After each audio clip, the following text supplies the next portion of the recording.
Olá pessoal do CEPI Silvio de Mello, espero que seja tudo bem com vocês, dando continuidade nas nossas aulas dessa semana e da segunda série, nós vamos estudar aí os princípios da ótica geométrica, como eu já havia pedido que vocês fizessem uma leitura prévia aí do conteúdo na semana passada.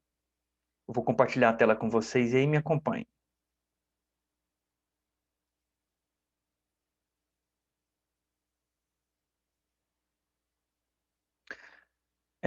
Você está vendo aí a nossa tela, né? Ele fala a respeito aí física da segunda série, né? Aí o princípio da propagação da luz, eu até fiz um laboratório com vocês, eu pedi que vocês respondessem o seguinte questionamento: pode uma pessoa, né, parecer mais alta do que a Torre Eiffel, né? Eu fiz essa brincadeira com vocês, né? E lá no nosso livro tem esse pedido, né? Eu trouxe uma foto diferente, né? E nessa foto aqui você vê essa moça em perspectiva, né? Vamos assim dizer. E ela está aparecendo quase que da altura da Torre Eiffel, né? Porque a câmera está mais próxima dela do que da Torre Eiffel, né? Então, em perspectiva, ela parece ser maior do que a Torre Eiffel, né? No nosso livro, o texto, fica mais claro isso nas partes finais, mas já desse capítulo nós estamos estudando agora, tá bom? Depois, se você quiser dar uma olhada. Então, depende, né? Nós vamos entender melhor o porquê desse questionamento que eu levanto aqui com vocês, tá bom? Vamos continuar. Pessoal, aqui nessa parte, luz em um modelo geométrico. Nós temos o seguinte, é, aqui nós temos um resumo. Fonte primária de luz, quer dizer, tudo que gera luz, eu chamo de fonte primária, né? Os objetos aqui, o porta-canetas, a mesa, a agenda, o livro, né? O copo, a caneta, as paredes, eu chamo de fonte secundária, né? Eles não geram luz, eles são iluminados, né? Eles não geram luz por si só, né? Nós temos aqui o feixes de luz, né? Se propagando em paralelo, feixes de luz, né? Se propagando em paralelo. Nós temos feixes de luz aqui divergente, porque ele está saindo de uma fonte geradora, então ele está divergindo, separando, né? E nós temos feixes de luz aqui, passando por uma lente, né? Que nós dissemos que ele é convergente, então ele está convergindo esse feixe de luz, né? Esse aqui é usado até para aquecer, né? Porque eu transformo luz, uma quantidade de luz em energia térmica, né? Uma quantidade, energia luminosa em energia térmica. E como eu concentro esses feixes de luz todos num único ponto, a tendência dele é gerar mais calor, né? E, consequentemente, fogo, né? Então, isso já foi até usado, a gente vê muito, às vezes, em desenhos, né? Como brincadeiras, né? Inclusive, algumas causas de incêndio, que são causa natural, por exemplo, além da descarga atmosférica, nós podemos ver esses casos também. Algum tipo de objeto gerou reflexo, nós dizemos assim, e houve uma convergência dos raios luminosos, que causou um incêndio. Acontece incêndio que é ocasionado por isso. Então, quando você vai a algum parque, alguma reserva, não pode jogar nada, né? Um pedaço, um papel, por exemplo, uma garrafa PET pode gerar um reflexo, um pedacinho de papel de balinha pode gerar um reflexo, e você ter a lente, os feixes de luz convergindo e gerar um incêndio. Então, por isso que eles, às vezes, alguns parques que você vai visitar, eles falam para você não deixar nada. E quando é nada mesmo. É só você que vai ficar ali, passar por aquele local, mais nada. Nada que você estiver levando pode ficar naquele local, né? Então, precisa ter a ciência, né, e a física, não, ela tem que estar relacionada com toda a nossa vida, né? Aí você vai começando a ver agora as questões mais concretas que vão sendo aplicadas na sua vida, né? Princípio da óptica geométrica, né? ele tem 3 princípios elementares, né? Primeiro, o princípio da propagação retilínea da luz. Então, a luz se propaga de maneira em linha reta, né? Em meio homogêneo, transparente, né? Então, é um meio homogêneo e transparente. Inclusive, eu também pedi um outro laboratório também, que eu destaco a respeito da propagação, a luz se curva diante de grandes massa, grande quantidade de massa, né? Então, ela tem houve um experimento em Sobral, né, no Ceará, de Arthur Egler, né, que contribuiu muito para as teorias de Einstein ter sido validadas, né? Então, nós fizemos esse laboratório também, né? Então, você vê que nos laboratórios de física, eu consigo trazer uma aplicação mais prática que você vê no dia a dia, né? Isso foi até um pedido que foi feito num feedback que eu tive de vocês, e eu achei muito interessante isso, né? Eu procurei fazer essa parte mais prática nos laboratórios, porque aqui é teórico, aqui nós estamos estudando a teoria, e nos laboratórios nós fazemos a parte prática, né? 2, o princípio da independência dos raios luminosos. Então, os feixes de luz, quando eu tenho um cruzamento de feixes de luz, um feixe de luz não interfere no outro, eles continuam se propagando, né? Cada um segue o seu caminho, né? Ele não tem interferência. Um raio de luz não vai cortar o outro, não, né? Assim, desviar um raio de luz desvia o outro. Não, eles se interceptam, por exemplo, e cada um segue o seu caminho, certo? É um dos princípios também da ótica geométrica, tá? O princípio da reversibilidade dos raios luminosos. Ou seja, a trajetória seguida pela luz independe do sentido do seu percurso. Então, ele ele independe do sentido do percurso, né? Chama reversibilidade, né, dos raios luminosos. Meios de propagação da luz. Os meios transparentes. Quando nós pensamos em meios transparentes, meus alunos, a luz passa por esse objeto integralmente. Ou seja, se um vidro, por exemplo, por mais perfeito que seja o vidro, ele ocorre um pequeno desvio nele, não é 100%. Existem vidros de muito boa qualidade que você consegue em 90%, 95% de transparência. Mas transparente mesmo, 100%, é pouco provável. Então, por exemplo, você pode olhar, alguns vidros você vai olhar lá a questão da, da transparência dele, até quantos por cento desse vidro é transparente, né? Então, nunca se vê um vidro, por mais limpo que seja, por melhor qualidade que seja esse vidro, 100%. Ele tem um pouco do lado opaco, né? De opacidade, opacidade nele, né? Então, ele tem um pouco disso. E é o que nós chamamos esse caminho aqui entre o transparente e o opaco. O transparente é como se passa tudo por ele. É o ideal, né? E o opaco não se passa nada por ele. Uma parede de alvenaria, por exemplo, é opaco. Nada se passa, você não consegue ver pela parede, porque é opaco, né? Mas eu já consigo ver por um vidro bem transparente, na faixa de 90%, né? Transparente, eu consigo ver com bastante nitidez. Já tem alguns tipos de vidro, né? Por exemplo, aquele chamado canelado, né? Que é um vidro que é chamado translúcido. Porque e você pode ver que o vidro ele é rugoso. Então ele não tem uma superfície lisa. Quando essa superfície então não é lisa, os raios luminosos que passam por ele sofrem desvios. Aí você não consegue ver com boa qualidade. Você sabe que, por exemplo, que ali, no boa parte das janelas, tem esse tipo de vidro, né? Você consegue ver que ali tem uma pessoa do outro lado, mas você não consegue identificar quem é essa pessoa, né? Você sabe que ali tem alguma coisa, mas você não consegue descrever detalhes daquele objeto, que pode ser, né?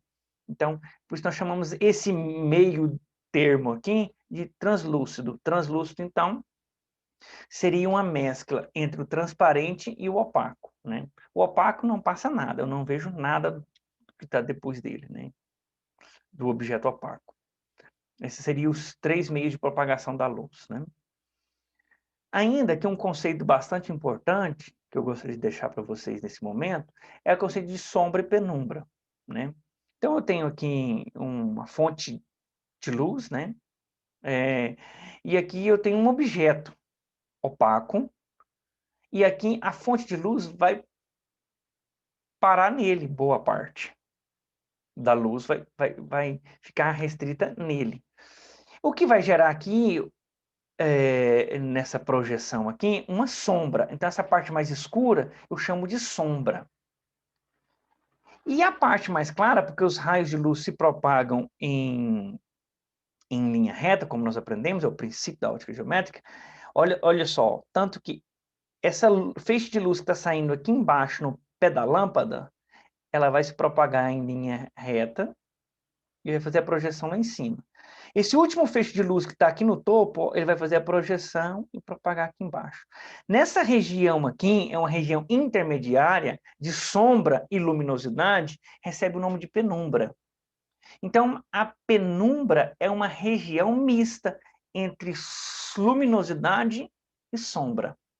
Sombra não tem luz. Sombra não tem luz. A penumbra tem uma parte de luz, uma parte de ausência de luz, né? E de igual modo, inverte, né? Que você tem uma projeção dos raios assim, né? Tanto na parte superior quanto na parte inferior, né? Você tem uma penumbra, então, na parte superior, uma penumbra na parte inferior, né? E aqui nós temos as projeções, né? O círculo maior, a projeção da penumbra, o círculo menor, são concêntricos, né? O círculo menor, a projeção da sombra. A projeção vai depender dessa figura geradora. A figura que gerou essa sombra é uma figura circular. Então, vai gerar uma sombra e uma penumbra circular, né? Então, esses três conceitos, né? Fonte de luz, né? Fonte luminosa, sombra e penumbra, são importantíssimos. Nós entendemos do que se trata, tá? Alguns casos que eu gostaria de trazer, aplicado aí à astronomia, né? Que você pode encontrar aí. O primeiro caso é bastante comum, é o eclipse total do Sol, né? O eclipse total vai se dar, meus alunos, é quando eu tenho aí, então, a Lua está na frente da Terra, com relação entre o Sol e a Terra, né? A Lua está entre o Sol e a Terra, aí vai acontecer um eclipse total na região de sombra. Na região de sombra. Então, na região de sombra na Terra, ocorre um eclipse total. Ou seja, o Sol vai ficar totalmente tampado, eu não vejo o Sol. Aí, essa parte da região da sombra da Terra recebe o nome de eclipse total do Sol. A parte de penumbra da Terra é a parte de eclipse parcial. Então, você vê uma parte, você vê o Sol pela metade, ou vê um pouco do Sol, você não vai ver o eclipse total. Então, observe, então, a raridade que você tem de ver um fenômeno. Eu já tive a oportunidade de ver eclipse total, mas é um evento, é um fenômeno físico raro. Você não vê o fenômeno físico, eclipse total, com raridade, porque olha só as combinações de fatores que tem que ter, né? Então, naquele momento aqui, por exemplo, Brasil, Goiás, tem que estar exatamente na região para que você pegue o eclipse total. É lógico que essa região aqui é gigantesca, mas olha o tamanho da Terra, do planeta Terra, né? Então, você tem uma variação, inclusive, até maior.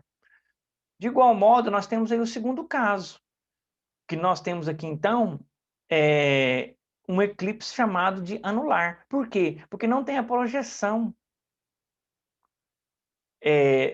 na Terra. Eu não tenho a região de sombra. Porque ele fecha antes, tá vendo? Ou seja, nesse momento aqui, a Lua está bem distante da Terra.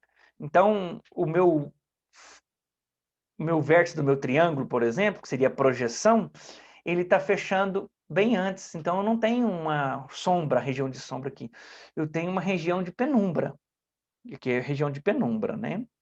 E essa região de penumbra que vai ser gerada aqui, eu tenho um chamado... eu vou ver o quê no Sol? Vou ver um Sol tipo como um anel. Então, tem uma parte do Sol que eu vou ver a parte por fora, né, do Sol, a maior parte maior parte vai ficar encoberta pela Lua. Esse caso aqui, basicamente, é o mesmo caso da projeção que nós temos no caso de uma pessoa parecer maior numa fotografia do que a Torre Eiffel. É o mesmo caso da projeção. Você vai entender melhor quando eu mostrar um caso a respeito da máquina fotográfica. Tá? E esse caso aqui é um eclipse lunar, ou seja, então a Terra está entre a Lua e o Sol, a Terra está entre a Lua e o Sol, e a sombra da Terra é projetada na Lua. Então, eu tenho um eclipse lunar, também já vi o eclipse lunar, já vi o eclipse solar e já tive a experiência de ver o eclipse lunar. Né? O eclipse solar, nos casos, você não vê, você tem que ver com a proteção, né, a olho nu, né, mas precisa de uma proteção para você olhar para o Sol, né.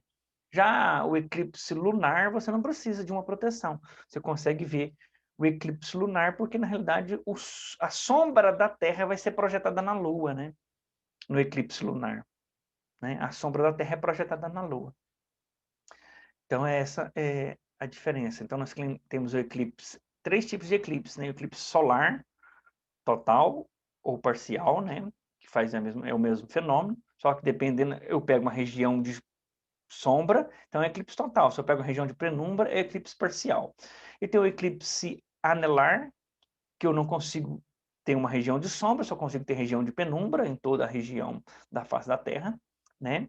Que pega esse eclipse, né? Que é possível ver esse eclipse parcial. E também, que é a região de penumbra, e tem o eclipse lunar, que toda a Terra, toda a Lua está no cone aqui que gera a sombra, né? A sombra gerada da projeção da luz do Sol, né? Aqui nós temos a câmara escura, né? É o mesmo princípio da máquina fotográfica, né? Não essas máquinas digitais de hoje, mas as máquinas analógicas, né? Que nós tínhamos. Então você tem um orifício aqui por onde você entra a projeção dos raios luminosos, né? Porque eu vejo o que reflete, meus alunos. Nada que reflete eu vejo, né? É estranho a gente falar isso, né? Tanto que o vidro, por exemplo, você pode ver aquelas portas de blindex, geralmente quando você está instalando aquelas portas, eles colocam uma faixa na porta e depois eles colocam uma faixa definitiva, né? Para mostrar que ali existe uma porta, né? Para que a pessoa não confunda e bata na porta e cause um machuque, né? Sofra um acidente. Então, eu vejo o que reflete. Então, se eu tenho luminosidade, então eu vou ver essa vela que está aqui fora. E a luz da luz solar, ou a luz uma luz artificial, né, uma luz elétrica, né, da lâmpada gelada pela lâmpada elétrica, que bate nesse objeto, no caso aqui uma vela, vai refletir na parte interior. O que eu vou ver no fundo desse objeto, dessa caixa? Você pode fazer isso com uma caixa de sapato. Fura um buraco na caixa de sapato, pega uma vela, você vai ver a projeção dessa vela no fundo da caixa. Qual que é a projeção que você vai ver? A vela de cabeça para baixo. Inverte. Olha o modelo matemático aqui, como que ficaria. Ó. Então, aqui eu tenho uma imagem do objeto e aqui eu tenho um objeto, propriamente dito. Então, o O é o objeto e o I é a imagem do objeto. Então, você tem a imagem do objeto aqui, o pé da vela projetada vira o pé da vela, só de cabeça para baixo, lado ao contrário. A parte da chama da vela fica de cabeça para baixo, levando ao topo da vela para cima. Né? Então, eu vejo que está refletindo. Então, eu tenho uma luz aqui fora que está projetando, passando pelo orifício na caixa, lá no fundo da caixa. Basicamente, é o mesmo modelo que nós temos nos nossos olhos. Nós enxergamos, teoricamente, de cabeça para baixo. O cérebro que faz essa conversão, né? da nossa visão. O nosso cérebro é que faz a conversão, mas nós enxergamos em tese também de cabeça para baixo. Né? Então, eu tenho aqui a pelinha, que é a distância do orifício ao fundo do objeto, né? A projeção do objeto. E aqui a distância do objeto, a imagem, a distância de objeto ao orifício, né? Que é a frente aqui, por onde entra a luminosidade. Pela semelhança de triângulos, né, eu não vou aprofundar nesse modelo matemático, mas pela ideia de semelhança de triângulos, nós estabelecemos uma relação aqui, né? A imagem está para o objeto, né? A relação da imagem está para o objeto, como A distância do objeto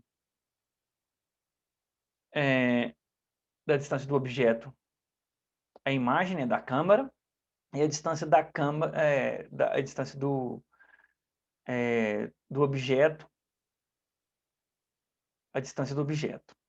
Então, aqui nós temos a distância da câmera, linha, e a distância do objeto, né? Então, nós estabelecemos aí uma relação de proporcionalidade, e aí sempre ele vai te dar uma informação e te pedir uma outra informação. Então, ele te dá a imagem, tamanho da imagem, tamanho do objeto, e a distância do objeto. Aí ele pede a distância da imagem, por exemplo.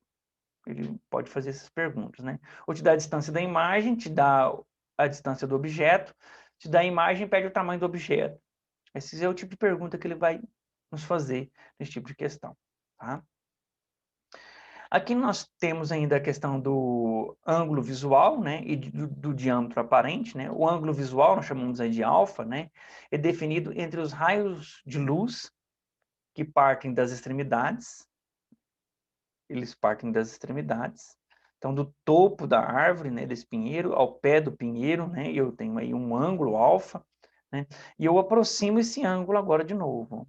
Quando eu aproximo esse ângulo, então estava uma distância D, e agora eu distancio, perdão, né, a distância D'. Ou o contrário, né, tanto D' quanto D, né, então eu distanciei agora.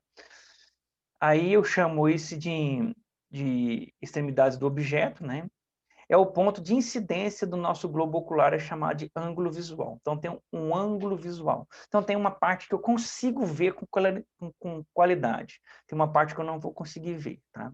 Com qualidade. Então, tem um certo ângulo. Como que seria isso? Então, nós temos o seguinte, a questão do o valor mínimo aí de um ângulo, né, que permite o observador é distinguir diferentes pontos do objeto, eu conseguir ver boa parte desse objeto, seria chamado de limite de acuidade visual. É de aproximadamente aí 1 minuto, ou seja, 1 minuto é igual a 60 graus, né? Um minuto é 1/60 de graus, né? Vamos assim dizer. Então, basicamente, o meu ângulo aí é 1/60 de acuidade visual, né? O valor médio, né? Aproximado. Aí, caminhando já para o fim da nossa aula, sobre o ano-luz, né? Até no laboratório foi comentado a respeito disso, né? Um ano-luz é a distância que percorre, né, a velocidade da luz durante um ano, né? Então, pega a luz, que viaja a uma velocidade muito grande, né? E pega isso durante um ano, e aí eu digo que isso é um ano-luz, tá? Qual é a velocidade da luz? A velocidade da luz é uma constante c, né, que é 3 vezes 10 elevado a 8 metros por segundo. Então, para você ter uma ideia, percorre essa distância enorme em metros por segundo. Para você ter uma ideia da velocidade tão alta, daria para dar em torno de 68, 70 voltas em torno da Terra, na linha do Equador, em 1 segundo. Em um único segundo, daríamos 68 voltas em torno da Terra pela linha do Equador. Para você ter uma ideia. Agora, você pega essa velocidade durante um ano que nós estamos percorrendo, isso nós chamamos um ano-luz. Né? São números gigantescos que são colocados em notação científica, né? Porque são números muito grandes. Né? Então, quando alguém quer falar que um número é muito grande, né, usa até uma palavra, né? São números astronômicos. Então, porque a astronomia lida com números muito, muito grandes. Né? No mais, meus alunos, vai ficar aí para vocês na próxima aula como tarefa, na aula 64, as questões pares aí do nosso livro, questões 2, 4 e 6, da página 146 e 147. Questões 8, 10 e 12, são 6 questões, da página 52 e 53. Qualquer dúvida, eu me coloco à disposição aí de vocês no horário da sua turma de aula do REAMP, né? Regime especial de aulas não presenciais. Bom? E bons estudos.